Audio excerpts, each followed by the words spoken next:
head all the time. And it's like, yo, bro, I forgot what I was gonna say. But basically, like, I get inside my head a lot. And it's like, I don't wanna, like, I feel like I don't think about me the same way like you perceive me. You know what? I told my mom this too. I was like, I genuinely feel that if Robert and Ray moved into my house, like let's say my mom moved out and y'all both moved in here, we would be the most unstoppable three people. Like I think, like, and I say that in the craziest way, but I think our ideas, our ability to motivate each other, like right now, Ray's not in school. I think us going back to school, or us being in school, us being in school would make him want to go back to school and find something to be great at. Not saying that he's not going to be great at something, but saying that he'll find something else that he falls in love with. Because he's watching us doing, he's like, damn, I'm the only one here from this time to this time. These niggas are working. They working on schoolwork together. Like, my boy Dino, who works with me, he right now is in an apartment with him and his mans. And he's telling me, he's like, yo, honestly, when I want my friend, we three, I mean, me and him are literally motivate each other. And when it's time to study, we study together. When we go out together. They do everything together. And it's like that mentality, I think. And not to say that you couldn't do it on your own or that it's not possible for either of you to be great without the one of us. But it would, I think, change the course of where everyone goes and how fast we get there. You want to know the fucking craziest part about that? Go ahead. I remember what I was going to say, by the way. What I was going to say was, bro, truth be told, I've never, ever in my life, well, as me personally, never, ever in my life have I worked hard for something. That's a hard bar right there. Bro, never, ever in my life have I worked hard for something. Like... I got something for you when you're done, but... When it comes to certain things, bro, like, when I think about it, things like major stuff was definitely handed to me. Excuse me. Now I don't want to say like it was handed to me on this like silver platter. I did have to work for it, but like initially getting my foot in the door, it was like for me, I had that foot in the door already. I didn't have to physically plant it there. And what you were saying about like us being together and us cultivating and manifesting stuff, bro, you couldn't be any more right. Because truth be told, that's what I feel like I lack, bro. Like I said, I'm an only child, bro. It's literally just me, my mother, and my cat in the crib, bro. And it's like, at the end of the day, who else I'm gonna talk to? Like, I don't have anybody of like mind I can really talk to. I feel you. Because, I mean, at the end of the day, bro, if I tell my mother, look, I wanna plant trees for the rest of my life. she like that, bro. That's your mother. She might not agree, but she's gonna be supportive regardless or not. But it's a different motivation when you like your niggas are probably gonna tell you that's the stupidest shit they ever heard. Yeah, bro, and it is. But I mean, no. But what I'm saying is though, like. But even if they say some Mr. Stupid shit, it's on some like, yo, bro, you want to do that? All right, nigga, go plant the tree in the house. Like, you know what I'm saying? Like, it's stupid to me, and I'm gonna tell you it sounds stupid, but it's like I'm gonna support you and watch you do it, and hopefully you get that shit done. I'm gonna tell you this is the dumbest shit you ever probably told me, but that's just because it's planting trees. But if you want to tell me some shit like, oh, I want to start, I want to do this. I'm gonna be like, all right, so what you gonna do? Like, how you gonna do it first? Like, what's your first plan? What's the first thing you gonna go out and do? Like, what I'm saying is, if we all like, and I think my point to say that, like, I think, like, all right, I don't like a lot of influencers that live around. They live in the same apartment complex, like King Batch and all them niggas that we see on Vine and shit. And I was watching, to just prove this is true, I'm watching The Prophet, and he had these two innovators that got people to buy their shit and make good money or decent money. But anyway, they all live in the same apartment complex. Why? Because they all motivate each other when they want to do videos with each other, or they all live like around the corner from each other in LA. When they want to do videos with each other, They call each other and be like, hey, yo, bro, come slide on me. DDG. Like, everybody probably doesn't know him, but a lot of people know him. He has a big page, a big following. He lives around the same people. He moved out to LA. He's really from Detroit. He moves to LA to go be with these same people that he wants to do videos with so he can get some of their followings. It's a great idea. It's when you put yourself with like-minded people that are trying to achieve the same goal of great success with you, I think it motivates you in a different fashion. It makes you want to be different. Like, honestly, my mom was trying to move out of here a couple months ago, or was going to, or some shit like that, but I don't think she's gonna do it anymore. But I was really hoping that I get to move my friends in, and eventually, especially if everybody's on the same wavelength, now we have 3 people to motivate each other. Like, I think that's the great thing about dorming too. Like, when I played football, it was like I was with other niggas that motivated me. You know what I mean? Like, you could, like, niggas would not let me sleep in. Like, everybody knows that you don't miss practice. Not saying I ever tried to miss a practice, but everybody knows, nigga, you get woken up. When it's 7 a.m., 6 a.m., you wake everybody in the room up. We go run, we do our weightlifting, get up, go do your shit. You feel me? Like, that's how it's supposed to be.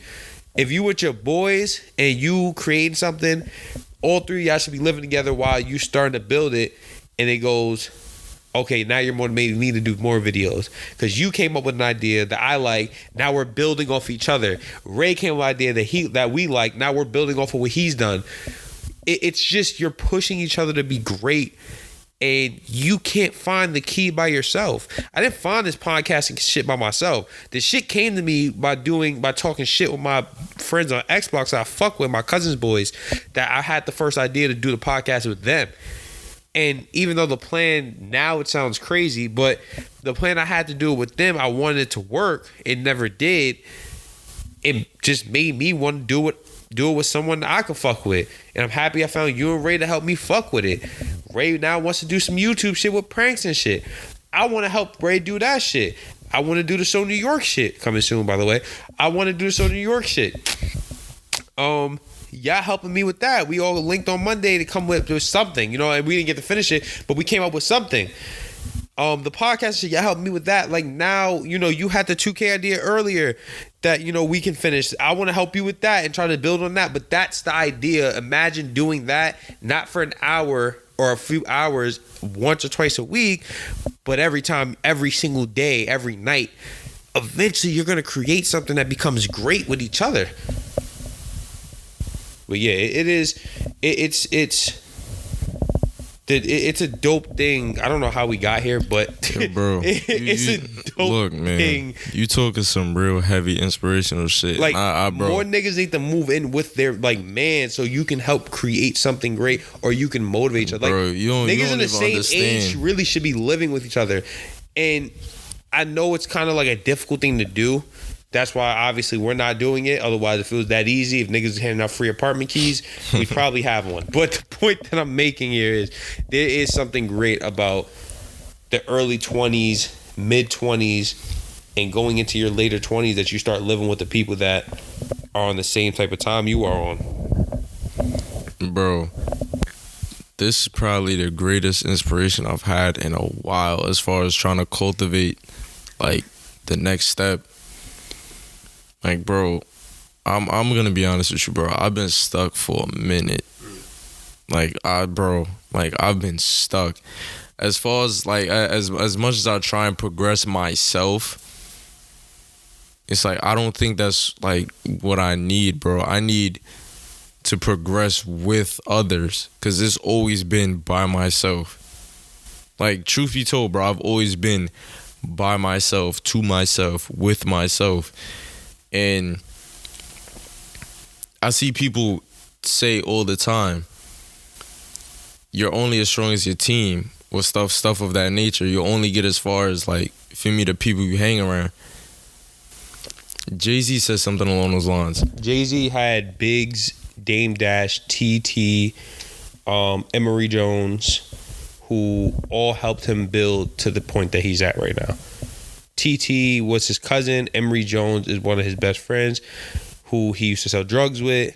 He did a 10-year stretch while Jay-Z was on top and doing the Rock Nation and getting it hot. Biggs and Dame Dash helped him get to the point where he's at right now. He had the biggest team in the world.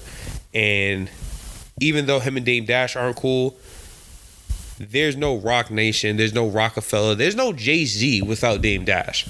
Dame Dash was his manager for years. There's none of that without him. There's no Rockefeller, Rock Nation, anything. Megan Thee Stallion, well, she signed his management. Not saying that Megan Thee Stallion is made by Rock Nation, but the point that I'm making here is there's no Freeway, there's no Beanie Siegel, there's no Cameron, there's no Jim Jones. There's a lot of niggas that aren't gonna be here without Jay-Z. Jay-Z's not gonna be here without the Biggs, Emory Jones, the TTs, and the Dame Dashes of the worlds. But the thing is that I think a lot of niggas forget everyone can't be Jay-Z. And that's the struggle that we have. When you realize you can't be Jay-Z, it's okay.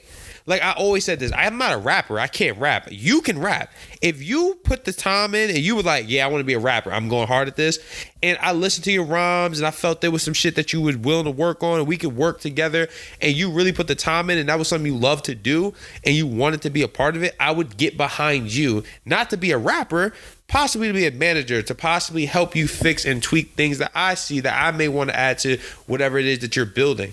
I don't need to be the nigga that is the forefront all the time. So I want to be an A&R. Everybody wants to be the nigga. Like, I've never understood this, and we can talk about this too. Having a team, like, all right, I look at 22 G's, right? He hangs around a lot of Brooklyn niggas, Chef G, all of them niggas. These niggas don't bring value to 22 G's. They don't bring any value besides just being around. These niggas just like the glory.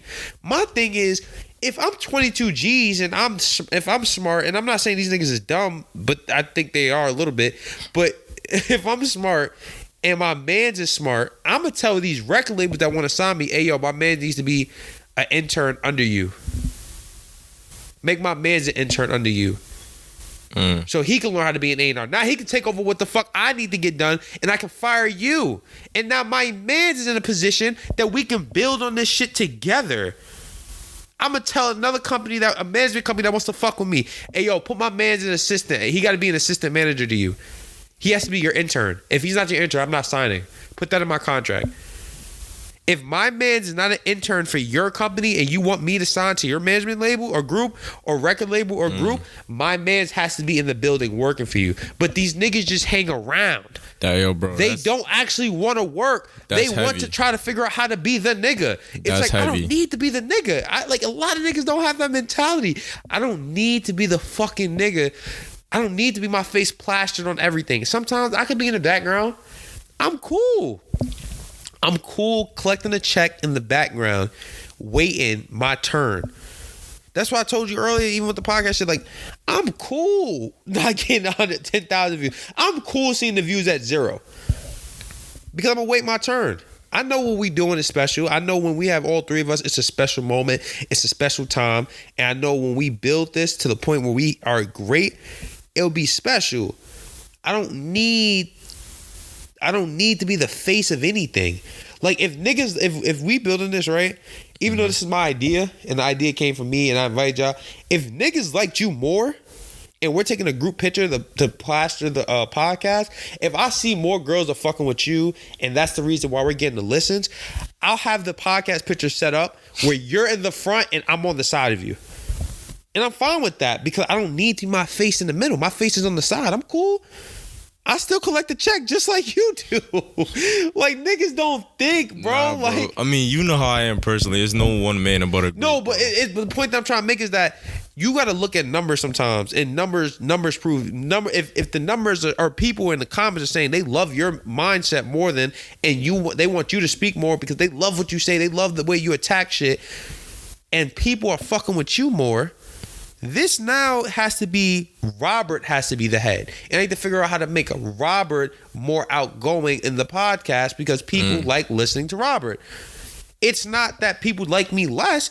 I still collect the same check as you, or maybe just a little less, but everyone eats. But if I go, fuck that, this is my shit, I created this, you still second, now it creates a bitterness. And you go, and this is actually what happened with Joe Budden's and Academics when he was on the Everyday Struggle podcast, or whatever. But you go, well, why do I need Amir? I can make my own shit. I don't need them. They fuck with me way more than they fuck with him. And now it creates a jealousy. It creates a bitterness. It creates problems. Instead of me going, I'll take the back seat. This is your shit. You control the face. You are the face. You're the person that people love to see.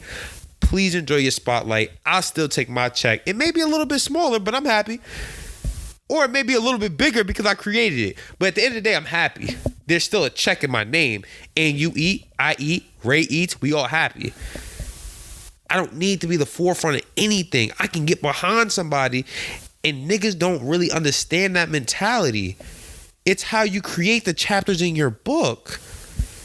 It's how you progress. You need the team. Everyone cannot be the CEO. There has to be a CFO. There has to be a COO. There has to be employees. There has to be boards of directors. There has to be people.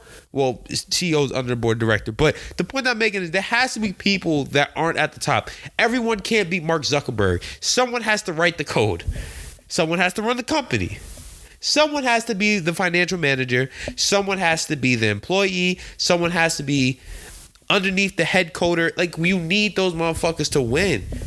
Everyone cannot be at the top. It's okay. You don't need to be at the top to be great. At the end of the day, my check might be a little bit smaller, but we all eat. And when we all get into a position that we need to be in, we can all leave. But we can always, one, maintain our friendship. But I think it takes, if we maintain our friendship, we still eat. And I think it takes a big person to understand that. It takes a really big mental person to realize I don't have to be the forefront of everything. I don't need to be the face. 22G's, and I've watched him in a few videos. He'll hang around 15, 20 niggas, and I'm just like, they bring no value to you, little bro. Like, do you have your mans up in that record label and that management label? Like, what are these niggas who hanging around you bringing? Like, if I ever became an A&R, the first thing I would ask, and I would ask these artists, and I would go, that shit, man's, what does he bring value to? Why is he around? What does he do? Oh, that's my man. And they probably say, oh, that's my man. I grew up with him.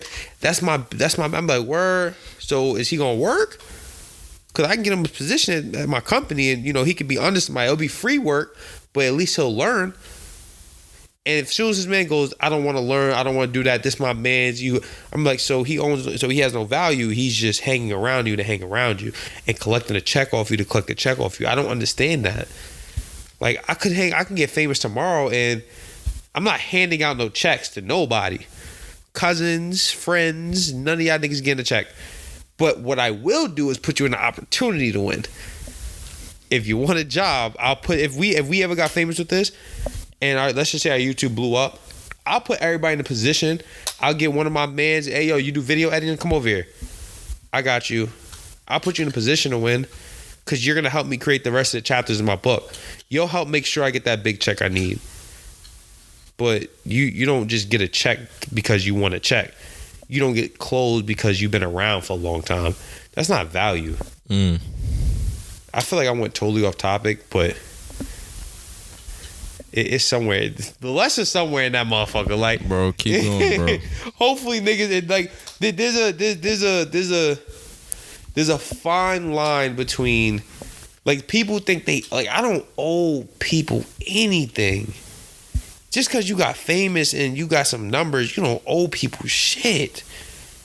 What do these motherfuckers bring to your life? Like, how do they add value? How do they finish the chapters in your book? And if it's just them being around and protecting you and saying you ain't never been a fake nigga, then that's the value you want. That's the value you hold close to your chest. Like, that's corny. That's corny, bro. That's corny as hell. Like, because a nigga called you fake, That's the value that you are afraid of losing? Because like it's really simple. Like if niggas don't want to eat the way you want to give it to them, then they shouldn't be eating at all. Like it's that simple. And I don't think a lot of niggas understand that. And you know, I probably went you talking some real shit, bro. I probably went somewhere off task somewhere over there. Not even. I don't know how we got here, but I think the point that I'm trying to make in all of this is basically like you need a team to win, but the team that you have has to be the team that wants to be there. Emory Jones, Tata, Damon Dash, Jay-Z are all a part of this great team. Biggs, can't forget Biggs, are all a part of this team that they all wanted to be, and they believed in Jay-Z's ability to rap. And now they're all in a position where they will never, ever have to work another job. They will never, ever, ever, ever have to sell drugs. They have created long-lasting economic opportunities to empower other black artists, and they now own a stake in rap's game, not only in streaming, but they no longer actually need a distributor. They are the distributor. All because they had a big ass team. Yo, bro, truth be told, like just listening to you, bro, you really an inspiration. Thank you.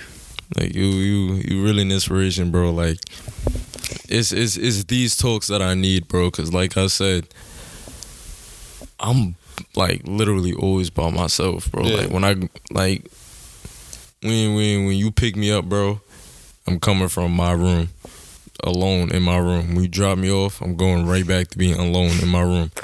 I'm by myself 24/7. I don't socialize with people enough to like cultivate these ideas on a regular, to get out there and do different things on a regular basis, where it's like, yo, I'm always on the move with something. It's like if I'm on the move with something, it's cause like I personally put that into effect, or in the rare instance that I'm gonna give you an example. His name is Dante. He went to high school with us. I know that. My boy really like he looked out for me. He put me in position to learn about the stock market. He's the reason that I got that push to want to invest and learn things and earn money for myself. He put us in a group chat on WhatsApp where we were just sending out calls to each other on what to, like, for me, what's a good look, what to watch out for. Like, for me, it's just stuff like that people need more of.